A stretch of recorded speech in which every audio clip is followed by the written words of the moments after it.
estrella en la mesa del gato, don José Ramón Riera, ¿cómo estás? Muy buenas noches. Que trae el libro, que teníamos pendiente además, porque lleva ya un mes más o menos fuera, ¿no? Sí, aproximadamente. El ocaso del estado del bienestar. Sí, 3 semanas lleva ya ya publicado y en librerías y distribuyéndose. Para que vea usted la portada, que le va a ver ahora mismo ahí en pantalla, el ocaso del estado del bienestar, que en realidad es la respuesta a la pregunta que todos nos estamos haciendo, es decir, sobre todo los mayores de 50, que han conocido un mundo en el que el estado del bienestar existía y ahora estamos en un mundo en el que nadie está bien.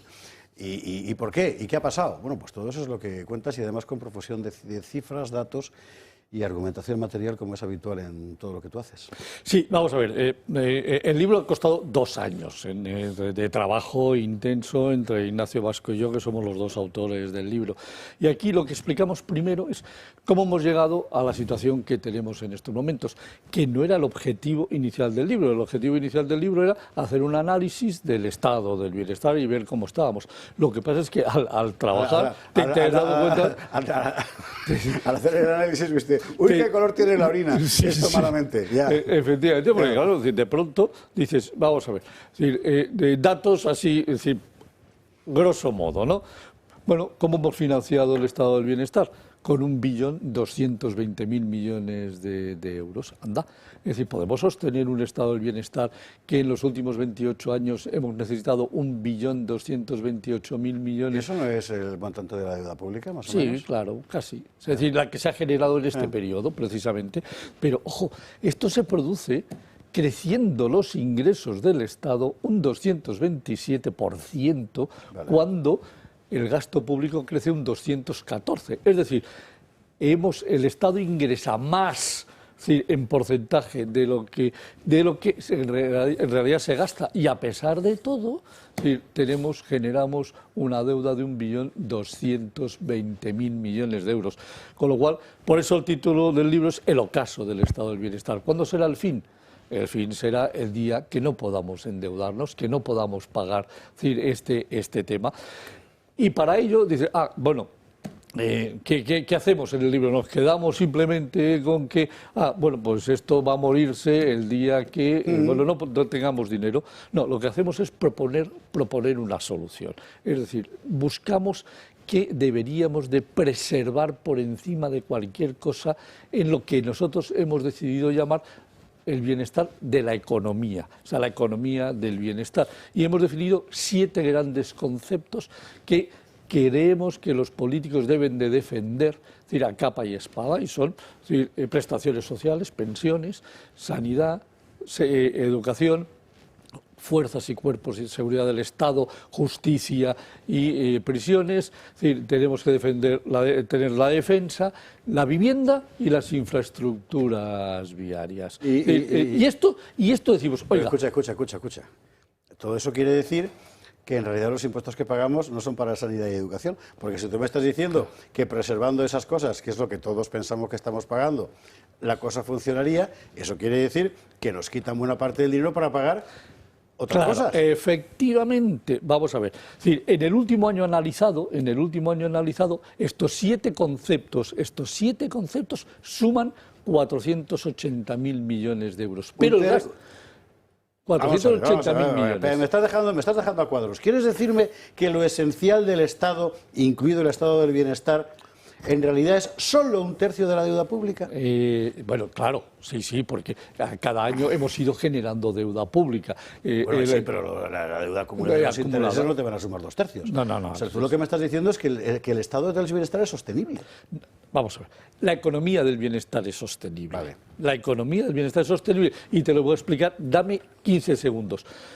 Los 7 conceptos que te he dicho, 480.000 millones. Ese año nos gastamos 640.000 millones. Anda, si pensiones, sanidad, educación, fuerzas y cuerpos de seguridad del Estado, justicia, defensa, cuestan 480.000 y me gasto 640.000, ¿qué me pasa? Que tengo 160.000 millones de gasto, es decir, político.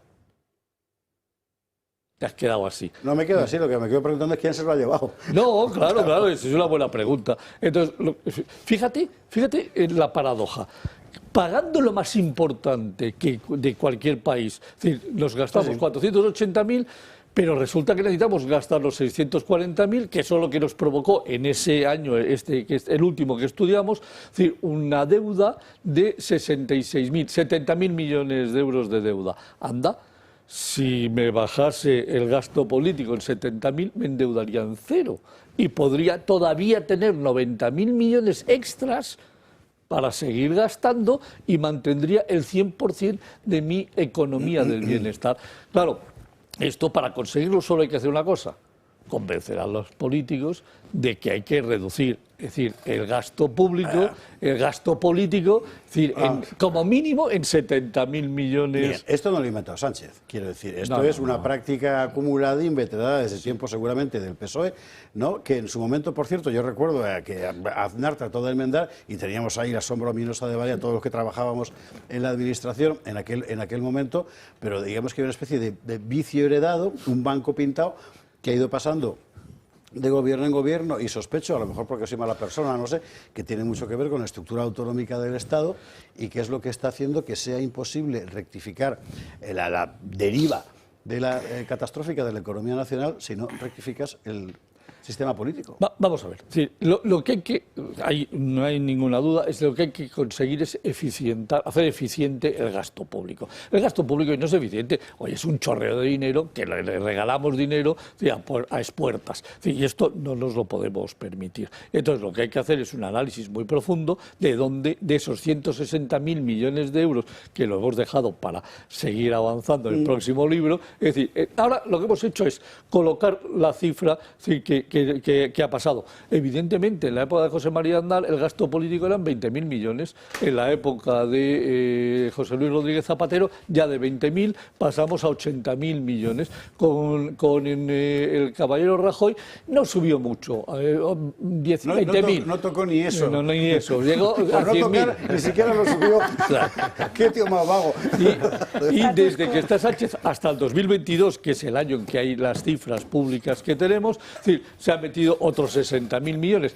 El día que veamos los del 23 subirá otros 20.000 millones y el día que veamos los del 24 nos colocaremos en 220.000 millones de gasto político. Es decir, ¿por qué? Porque es una auténtica barbaridad. Es decir, aquí los impuestos siguen creciendo en una barbaridad, el déficit sigue creciendo en 50.000 millones, el último dato que acaba de publicar, es decir, Hacienda. Pero claro, es que lo que resulta, y aquí es donde aparecen las grandes paradojas, dices, anda, ¿y por qué tenemos problemas con un gasto público de 640.000 millones en vivienda?